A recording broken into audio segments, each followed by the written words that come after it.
aqui nós temos um gráfico que determina que nos auxilia a determinar as equações. Então, no topo do triângulo aqui vai sempre a tensão, de um lado a resistência, do outro lado a corrente. Então aqui os elementos se multiplicam e aqui eles se dividem. Então, por exemplo, se eu quero achar a corrente, certo? Então eu vou pegar o quê? Eu vou pegar a tensão dividido pela resistência. Se eu quero achar a tensão agora, vou tirar a tensão aqui da jogada, vai sobrar a resistência e a corrente. Se eu quiser calcular a resistência, eu tiro a resistência aqui da jogada, sobra a tensão dividida pela corrente. Então, com esse triângulo aqui, nós conseguimos pegar as três equações de uma forma mais fácil.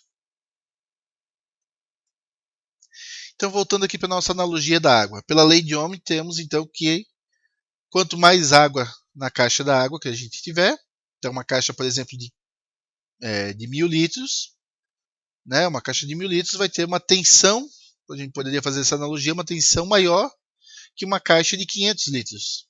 Ela vai ter mais força para empurrar aquela corrente de água, aquele fluxo de água, uma caixa de 1.000 litros. Então isso é a nossa tensão.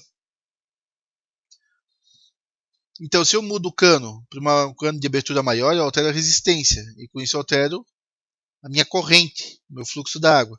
Então se eu boto um cano de 1 polegada, né, por exemplo, um cano de 1 polegada, eu vou ter muito mais água passando por esse cano do que um cano de meia polegada. Então se eu ponho um cano de meia polegada, eu vou ter minha água passando em quantidade muito menor. Ou seja, a minha corrente, se fosse nessa analogia, será menor. Enquanto que no cano de 1 polegada eu vou ter muito mais água passando ao mesmo tempo. Então a minha resistência é menor, minha corrente é maior. E então se eu reduzir também a quantidade de água na caixa, teria um fluxo, que é a corrente menor. Se eu trocar a minha caixa de uma de 1.000 litros para uma caixa de 250 litros, eu vou ter muito menos água lá em cima empurrando para poder descer. Então, o meu fluxo de água também vai ser menor.